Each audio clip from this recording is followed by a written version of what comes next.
मुझे बताया गया है कि काफी लोग बेचैन हैं मेरे आने से, काफी तकलीफ है उन्हें। मैं चाहता हूं कि 3-4 घंटे के भाषण के बाद वो आराम से सो जाएं। नहीं, मुझे मालूम है मेरी बातें सुन के फजर की नमाज कल 2 बार पढ़ेंगे, इसलिए मैं बाबा साहब अंबेडकर ने शब्दों में जो कहा है कि मुझे मालूम है कि मैं नवल टावरी साहब की इस मुहिम को ये चाहता हूं, मन से चाहता हूं कि उनका हौसला बुलंद हो। मेरे जाने के बाद एक एक आयोजक जिन्होंने इसको ऑर्गेनाइज किया है, जिन्होंने मुझे आने से जाने की टिकट दी है, जिन्होंने मुझे रुकने का इंतजाम कराया है, इतने सारे लोगों को बुलाया है, बहुत सारे लोगों ने पीछे से मदद की हो। कहीं ऐसा ना हो कि मेरे कुछ कह देने से ये मुहिम कमजोर पड़ जाए। मैं वह इंपॉर्टेंट नहीं हूं, ये मुहिम इंपॉर्टेंट है। मेरे जाने के बाद मुझसे अच्छे और मुझसे और बेहतर अलग विषयों के गाता को आप लगातार बुलाते रहें, ताकि यहां के पुलिस प्रशासन को भी अपनी रिपोर्ट तैयार करके लिखने में यह हो कि उन्होंने कुछ नहीं कहा। जो कुछ उन्होंने कहा है वो या तो अंबेडकर ने कहा था, या गांधी ने कहा था, या आचार्य जे.बी. कृपलानी ने कहा था। वो तो उनके प्रवक्ता बन के बात कह रहे थे। अगर फांसी देनी है तो जे.बी. कृपलानी को और अंबेडकर को दो, मत।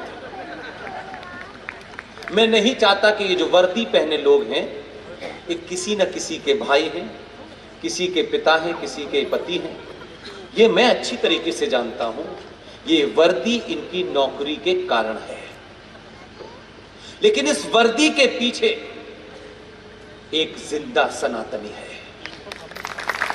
इसलिए इनकी ऊपर कोई छींटा उठाए, इनकी नौकरी पे कोई सवाल हो और यह कहा जाए कि आपके रहते हुए ये हुआ, मैं ऐसा कोई दाग इनकी वर्दी पर नहीं लगने दूंगा।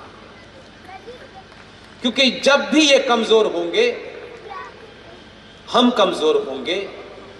क्योंकि इस सभ्यताओं के युद्ध में ये जो वर्दी में बैठे हैं ना, ये आखिरी लाइन बची है, आखिरी लाइन है। मालूम है, जो पागल नुपुर की हत्या करना चाहते हैं, जो सड़कों पे सर तन से जुदा करना चाहते हैं, जो आपको कश्मीर बना देना चाहते हैं, उनके और आपकी खिड़की के शीशे के बीच में यह आखिरी दीवार है। ये पत्थर जो आपके घर के शीशे को तोड़ता हुआ आग लगाने वाला बम है, ये इसकी वर्दी पे रुकता है। इसलिए इसको बचाना आपकी जिम्मेदारी है। छोटे छोटे प्रोग्राम में, छोटे से छोटे आपके त्योहारों में, फेस्टिवल में,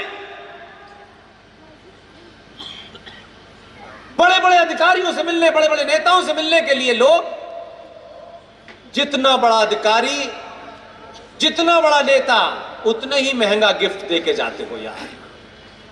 और उस गिफ्ट महंगा देने के पीछे आपकी नीयत यह नहीं होती कि महंगा गिफ्ट, इसलिए कि उससे महंगा काम कराना है। मैं ये मुहिम हर जगह बोलता हूं। दिवाली आई, होली आई, आप सुनते हैं, टीवी में सुनते हैं, रेडियो में सुनते हैं। आज दिवाली है, पुलिस को चौकस कर दिया गया। ये लाइन हुआ करती थी रेडियो के अंदर, चारों तरफ चौकसी बढ़ा दी गई है। मेरे भाई, ये वर्दी में सनातनी है, इसके घर में भी एक बीवी है, एक मां है, 2 बच्चे हैं, इसके घर में भी दिवाली है। आपकी दिवाली ठीक हो जाए, इसलिए चौराहे पे खड़े होकर के अपनी दिवाली नहीं मना रहा। तो आपकी जिम्मेदारी क्या है? आपकी जिम्मेदारी है कि जब आपकी चौक पे खड़े होकर के आप शांति से होली दिवाली मना पाएं, उस वक्त बिना ढोल बजाए चुपचाप से इन वर्दी वालों का घर का पता लीजिए और इनके बेटे, बेटी, पति, मां को ऐसी मिठाई दे के आइए। कहिएगा आपका भाई, आपका पति ड्यूटी पर है, तो मेरी जिम्मेदारी है कि आपके घर में मिठाई पहुंचे और आप दिवाली मनाएं। ये करिए। जब आप इनको भी अपना शत्रु बना लेते हैं तो इनको नौकरी बजाने के लिए लाठी चार्ज भी करना पड़ता है और गोली भी चला। इनको अच्छा लगता होगा कि वो आप पे गोली चलाए, लेकिन इनकी व्यवस्था है। उनकी इस व्यवस्था को समझिए और इनके लिए कोई ऐसी स्थिति पैदा मत कीजिए कि ये कमजोर हो जाए, क्योंकि हमारे और उनके बीच में एक आखिरी लाइन बची है, इसको भी बचाना आपकी जिम्मेदारी है। इसलिए बाबा साहब अंबेडकर की किताब पाकिस्तान और पार्टीशन ऑफ इंडिया, उस किताब में चाहे तो मैं वो बोलना नहीं चाहता, मैं इनके दामन पे इनको नुकसान नहीं पहुंचाना चाहता। मुझे पता है कुछ लोग परेशान हैं, इसलिए बाबा साहब अंबेडकर की जो किताब मैंने आपको बताई है वो अवेलेबल है, हिंदी में भी है, इंग्लिश में भी है। उस किताब का पेज नंबर 123 जो लिखा है यहां नहीं बताऊंगा, मेरी स्पीचेस सुनेंगे, उसमें मैंने विस्तार से एक एक लाइन बताई है।